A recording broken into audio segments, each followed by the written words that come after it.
Hello everyone and welcome to Cat Builder Training. The focus of this video series is going over some wireframe examples so you can get an understanding of some of the best practices within the wireframe editor for some common cabinet patterns. We'll do this within the catalogs module, so we'll head on over to catalogs. And I'll be using this sample catalog I've created, which is just a catalog from scratch with some basic list of cabinets.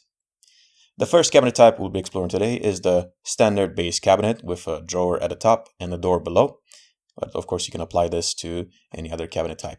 You may start from such a cabinet if you already have one in your catalog, or you can do what I'm doing, which is starting from an empty base cabinet, just so I can show you every step to get to the appropriate construction. So I'm going to select this cabinet and I'm going to click on Wireframe to enter its wireframe editor. The first step upon entering a wireframe is to make sure you're using the appropriate construction method found over at the top left of the screen.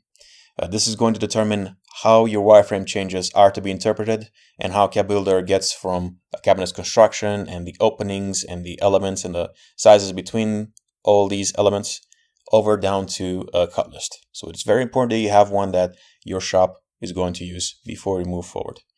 I'm going to use for now just the default framed butt joint full overlay for the sake of the wireframe. And I'll also be showing an example of how to do within frameless as well. Well, once you have the construction method down, you can edit the SKU to more appropriately name the cabinet. I'll name this one B15L.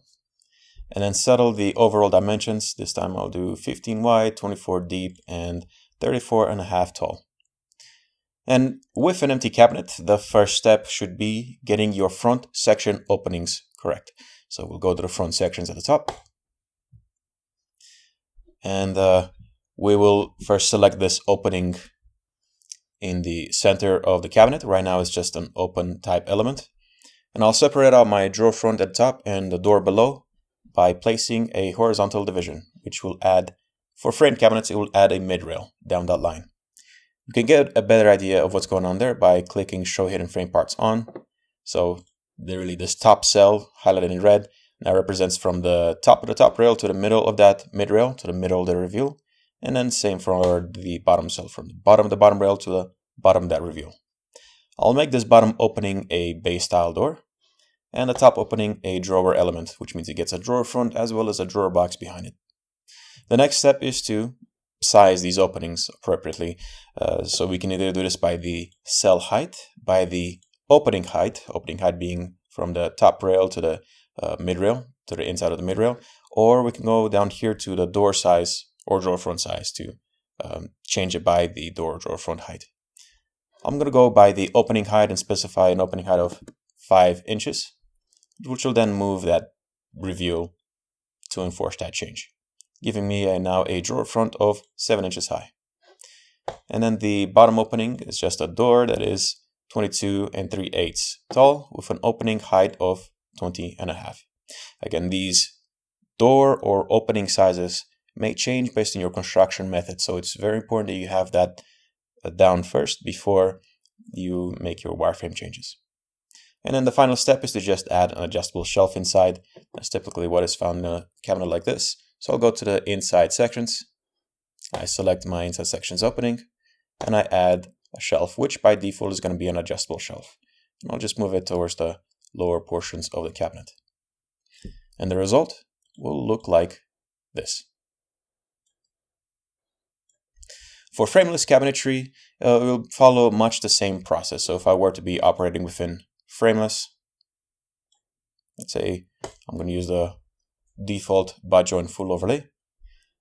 First, set your front section openings. So I'm going to go to the drawer at the top and I'm going to make the drawer front height 6 inches high, which gives me a door below of 23 7/8 tall.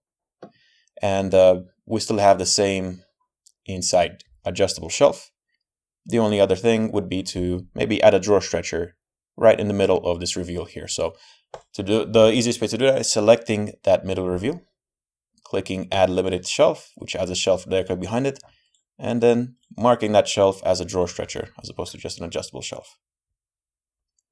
And then there's our cabinet.